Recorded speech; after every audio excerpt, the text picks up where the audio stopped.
raadiyoo sagalee walabummaa Oromiyaati.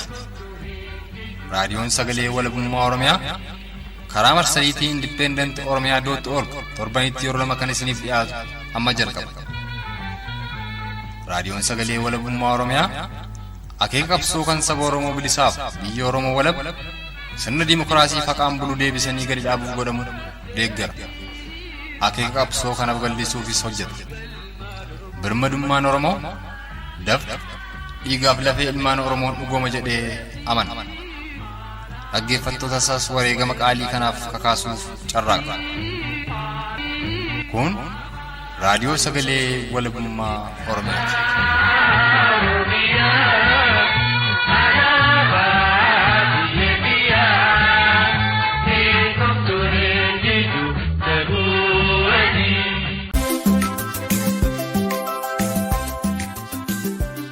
Kun sagantaa tamsaasa kallattii raadiyoo sagalee walabummaa Oromiyaa dilbata eebila bultii 28 bara 2019ti. Hordoftootaaf dhaggeeffattoota keenya jaalatamoo ashamaa.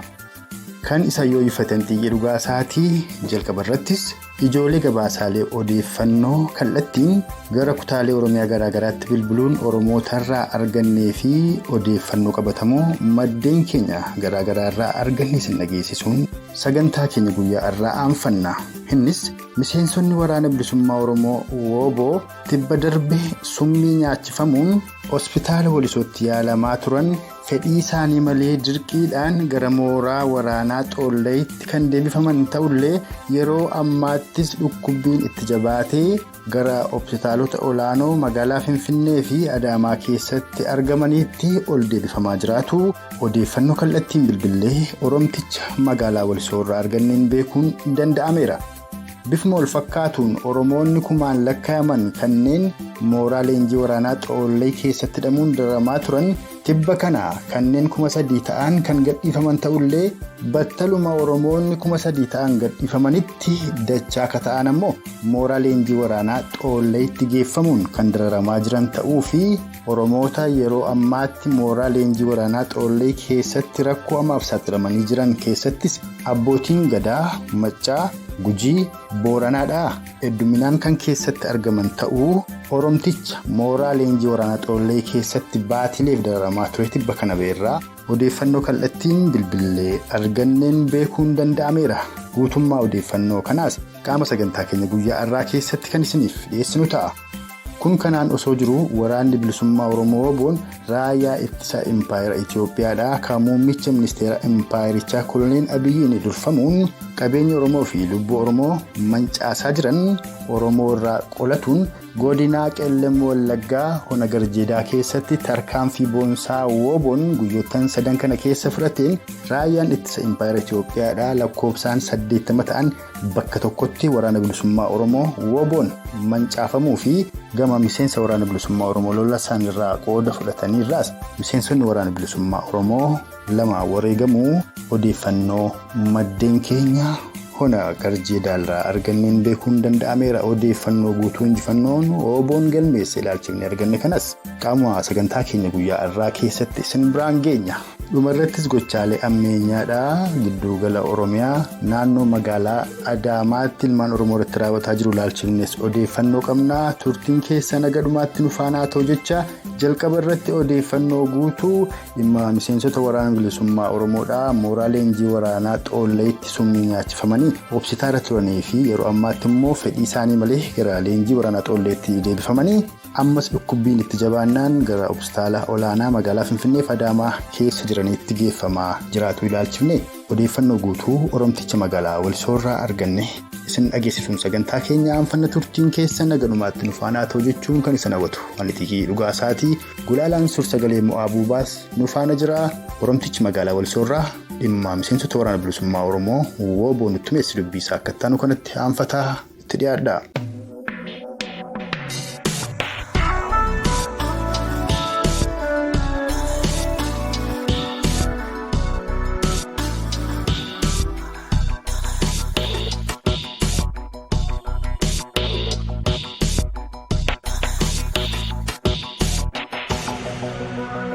Miseensonni waraana bilisummaa Oromoo Xoolleetti summii nyaachifamanii egaa Walisootti yaalamaa turanii yeroo ammaa immoo warri kaan gara Xoolleetti humnaan akka deebisamaniif warri kaan immoo deebi'uu akka didan gariin isa immoo gammaatti dhukkubaa akka jirantu dhaga'ama. Gama mootummaa Impaayera Itiyoophiyaatiin immoo kan isaan nyaataniif ittiin miidhaman iyyuu summii miti jechuun akka taayuu jiran. Mee warri gara Xoolleetti deebi'an attamitti deebi'an kanneen immoo achitti hafanii jiran hagam ta'uu haalli fayyaa isaanii maal fakkaata isa jedhu uummata Oromoof ibsime. Jarri kun gaafa dhufan yaalatti hin turre baay'ee kan ol deebisu fa'ii dhiigateessifee tureyyuu summii ta'uu isaa ga'a doktoroonni waggaa sana jiran isaan tobeessaa isaan summii dhaqun malee kan mootummaan akkasii dhiyeessee miti waggaa fayyadee kan ibsee miti jedhaniiti dubbataa turanii. Doktoroonni summiidha jedhanii mirkaneessan jechuudha.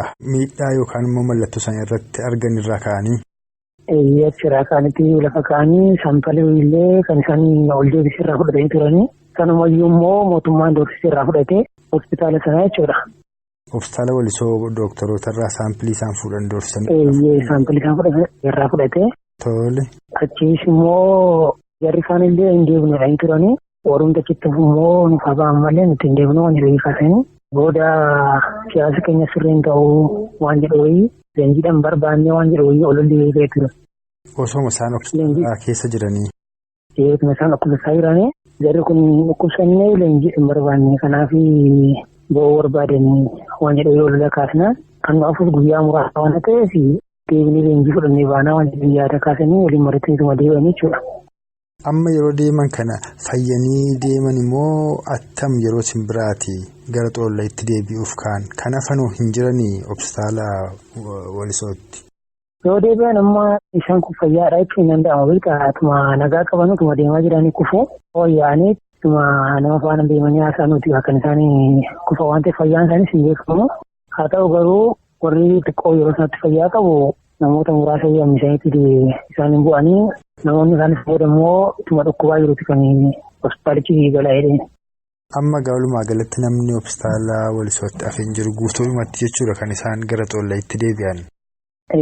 Warri isaan galanii guyyaa fi sadii booda kolfana xumuramanii galanii garuu achiis immoo dhukkubee akka deddeebi'uudha kan hin ajaa'ibu. Erga hospitaala Walisootti gara Xoolleetti deemanii booda miseensonni oboodhaa kan ol deebi'anii yaalaman jiru jechuudha. Eeguma daka bu'anii.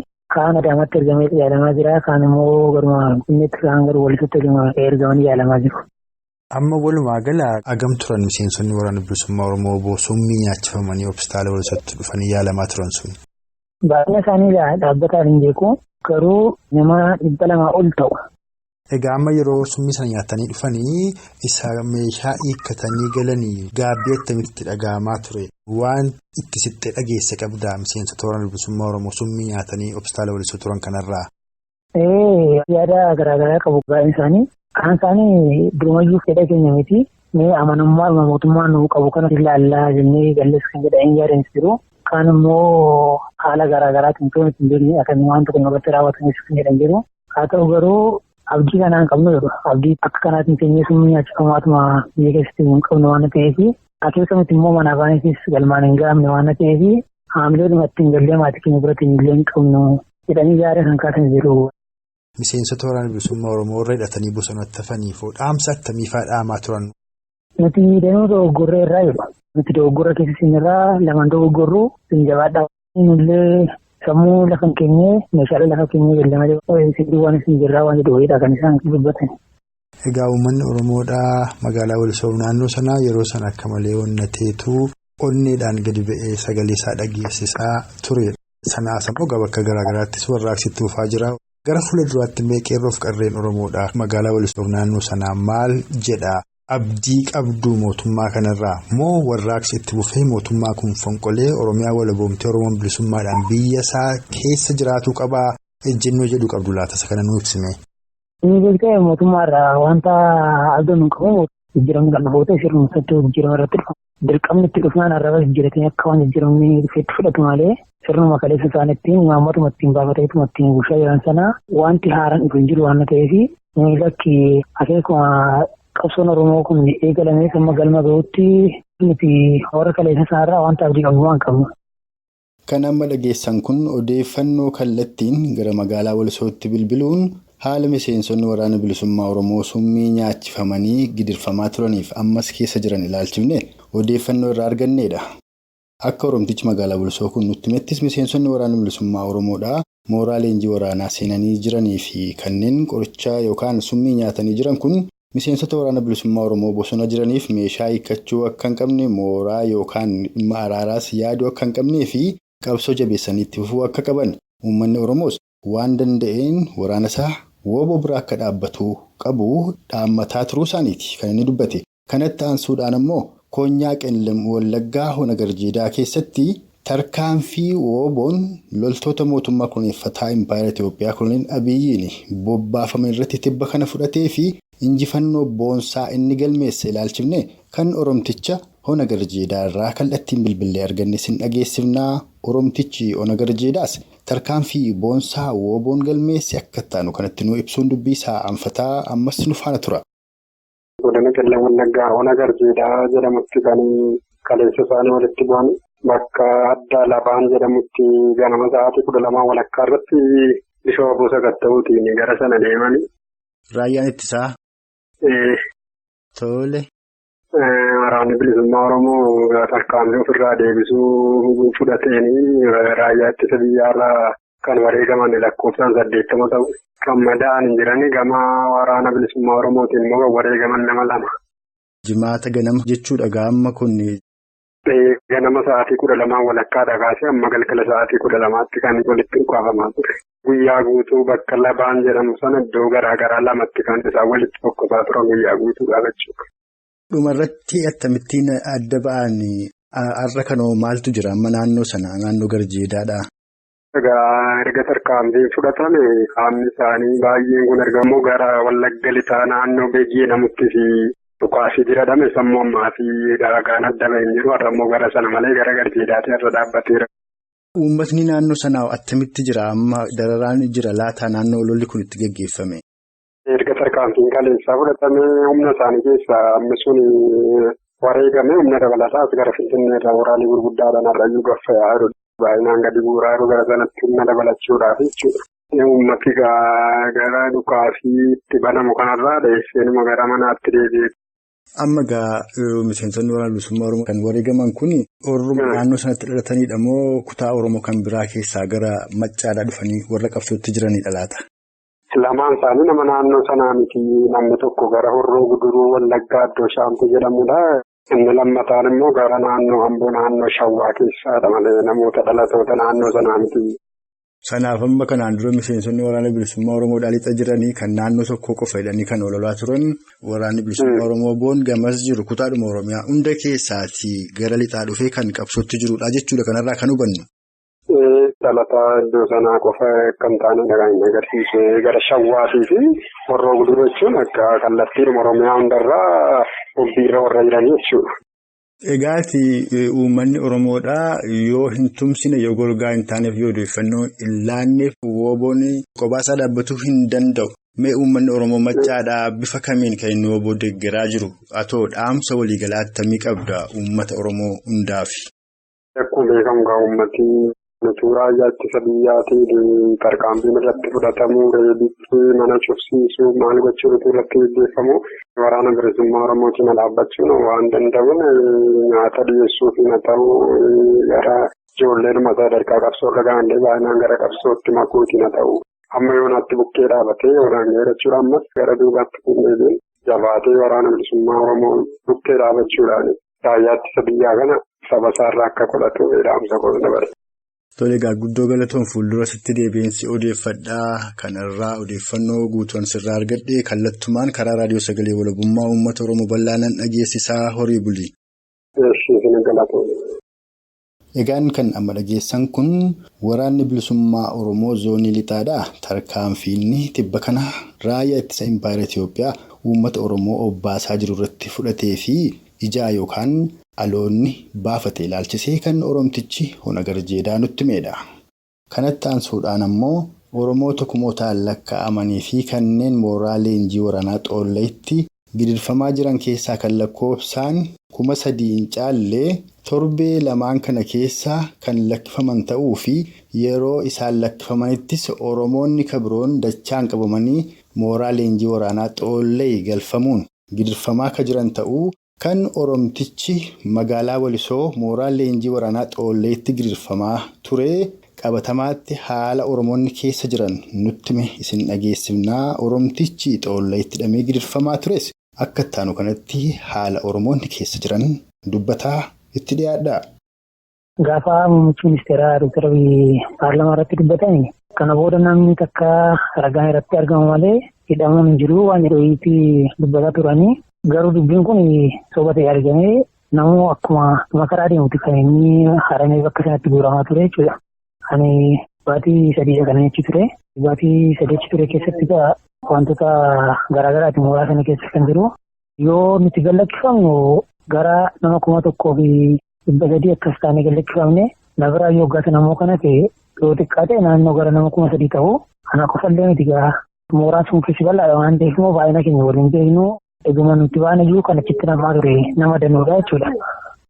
Amma qeerroof qarreen Oromoodhaa kan magaalaa Walisoodhaa qofaa warri nama 1,000 warri galtan kunimmoo kutaadhuma Oromiyaa garaagaraa irraa kan qabamanichi keessatti mani jiran warra ba'anii. Akka guutuu Oromiyaatti ture jechuudha waan isaa. Keessumaati yeroo Jawaar Mahaammadiif Obbo Baqqalaa Garbaa gara lixa Oromiyaa Maccaa dhaqanii rakkoo isiniif mootummaa gidduu jiru ilaallee furraa rakkoo keessan immoo himadhaa jedhanii Oromoota gabbaasanii haasofsiisanii. Oromoonni yeroo sana magaalaa Naqamteetti, Gimbiitti, Najjootti, Mandiitti, Qellem Wallaggaa, Dambidollootti waltajjii irratti dubbatan hundumtuu erga miidiyaa OMN irratti dhiyeessanii booda tikoonnii fi poolisoonni Koloneel Abiyyi akka jirutti guuranii mana hidhaatti naqan. Namoota sanaa waliin mana hidhaa sana keessatti wal agarteettaa maal jedhu gochaa Obbo Baqqalaa fi Jawaar Mahaammad irratti raawwatan sana Oromoonni Maccaadhaa yeroo sana bifa sanaan guuraman sun. Dhugaa amma mooraa sana keessa nama jirutu quba qabaa. Namni imimmaan isaa gaafa gadi buusee boo'aan kan garaa nama meessu baay'eedha jechuudha. Abbootiin gadaa kun imimmaan buusaniiti kan bu'ani. Haalli yeroo keessa jiru kun maanni wanti furdaa deemaa jiru kun maanni. Nuti hayyuudhaan isaan beekna malee hayyuu kana nama godhu kun sirriidha moo maali waan jedhee kaasanii hin bo'u guddoodha kan warra kana lameen balaaleffatanii jechuudha. Keessayyuu gaafa waraanni bilisummaa Oromoo mooraa sana isaan hin dirfamee dhufu haalli namoota hidhamanii achi jiranii. Baay'ee kan nama gadiisu ture. Uummanni guutuun imimmaan ofiitiin taphataa ture jechuudha. Kana booda abdii maal qabna? Kana booda diinaan dhumuu keenya illee kan jedhu kaasaniitu bu'aa turne guyyaa gaafana. Kanaaf ilaalcha gaariin qabanii fi guddaa kan itti muufatanii jiranidha. Amma waa'ee abbootii gadaa Oromoo hidhamanii jiranii kaafte. Abbootiin gadaa Oromoodhaa Xoolleetti waliin hidhamanii turan suni amma ba'aniiru moo achuma keessa jiru? Tarii kan keessaa maqaan beektu yoo jiraate yoo maqaan hin beektu ta'e immoo abbootii gadaa Oromoo kan eessaatii qabamanii achis waliin turanidha. Abbootiin gadaa kun bakkee garaagaraatti kan dhufan jiru. Abbootii gadaa gara Gujii lixaa Gujii bahaa kanarraa baay'eedha isaanii. Abbootii gadaa kan gara Naqamtee, gara Horroo, gara Gimbii danuudha isaanii jechuudha. Isaan keessa ammaa kutaanchisu keessa kan turan tokko abbaa gadaa gara Horrooti. Maqaa isaanii illee akkasii yaadadhu jiru jechuudha danuudha. Maal yakkitanii jedhu abbootii gadaa kana? Isin abbootii gadaa miti ilaalcha isin godhaa jirtan kun kan mootummaa dhiibudha. Abbootiin gadaa uummata kana aantummaa godhatee waan jedhuudha kan isaan itti beekamu. Garuu hiddeedha karaa biraatiin. Uummanni isin dhagaa waan ta'eef gocha mootummaan nageenya eegsisuudhaaf godhe kana maaliif mormituu waan jedhuudha kan isaan itti beekaman. Akkuma waliigalaatti immoo abbootiin gadaa si waliin hidhaa turan sun hundi isaanii ba'aniiru moo kan keessatti hafan jiru amma? Yoo nuti baanu kan faana ba'an jiru egaa namoota gara 3,000 gaafa nuti baanu kan mooraa sanatti hafee jedheen ture. Ergasiyyuu kan qabamee itti dabalamee jira waan ta'eef warra sana keessa danuun jiraatti jiru warri nu faanaa kun immoo ba'aniiru jechuudha. Ayyeegaa ulfaadhu akka waliigalaatti mee dhaamsa dhaammattu yoo qabaatte dhaammadhuutii kanarraa haruma irratti obbaafna.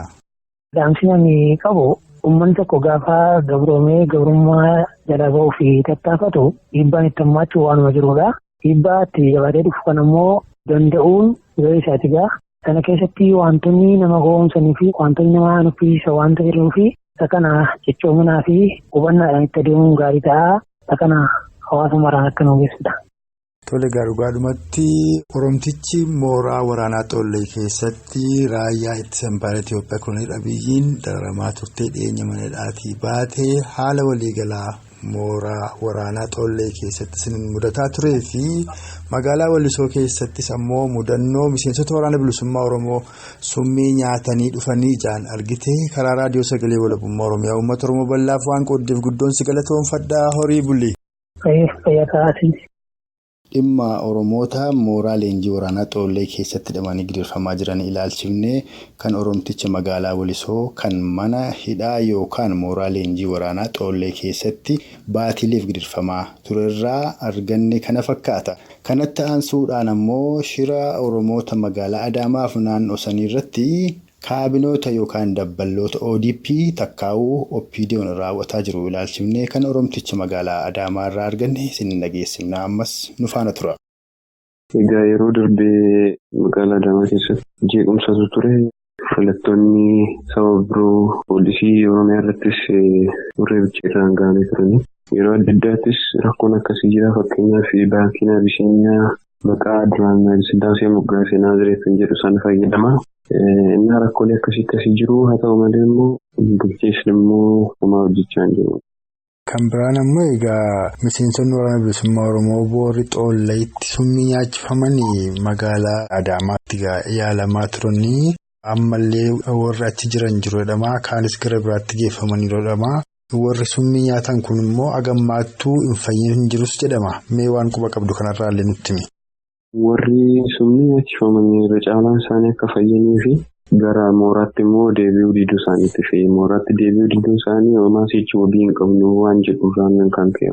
Maaliif kanaan durayyuu koree teeknikaa sana amananii deemanii amma immoo wabii biraa hin qabnu achis deemnee sichi waan duraan gahuudhaaf qaamni itti gaafatan waan jirreef hin deemne waan jedhu yaada kana qabatanii hafanii.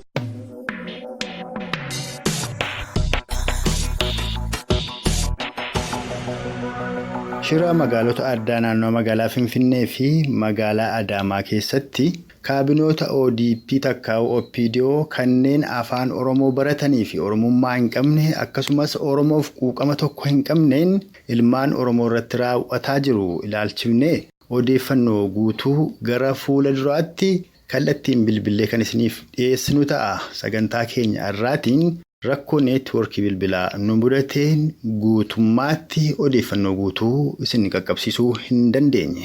Akka odeeffannoo maddeen garaagaraa irraa argannetti kantiibaan magaalaa Adaamaadha kan dhiigaan Oromoo hin taanee fi saba Oromoofis jibba kan qabu yeroo ammaattis qeerroolee Oromoodhaa addaan qoodee walitti buusaa akka jiruu fi kanneen saba biraa irraa dhalataniif ammoo lafa Oromoodhaa qoodee kan kennaa jiru ta'uusaa dhageenye. Kanas gara fuula duraatti qulleeffannee kan isiniif dhiyeessinu ta'a.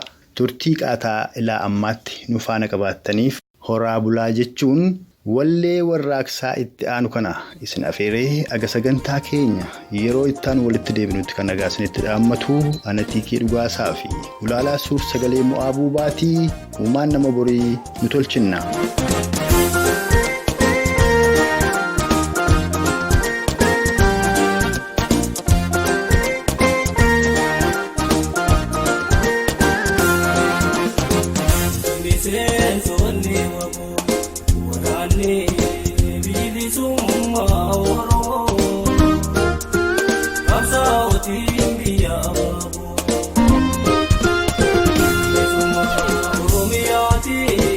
Akeekni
akeekni tokkichi qabnu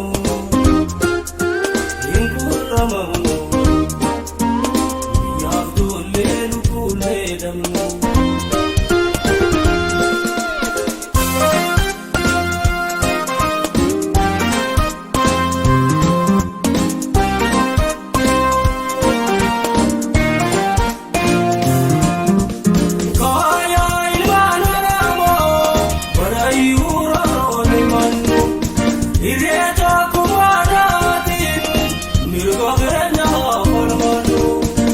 Summa dukate, ebunuti gamnu.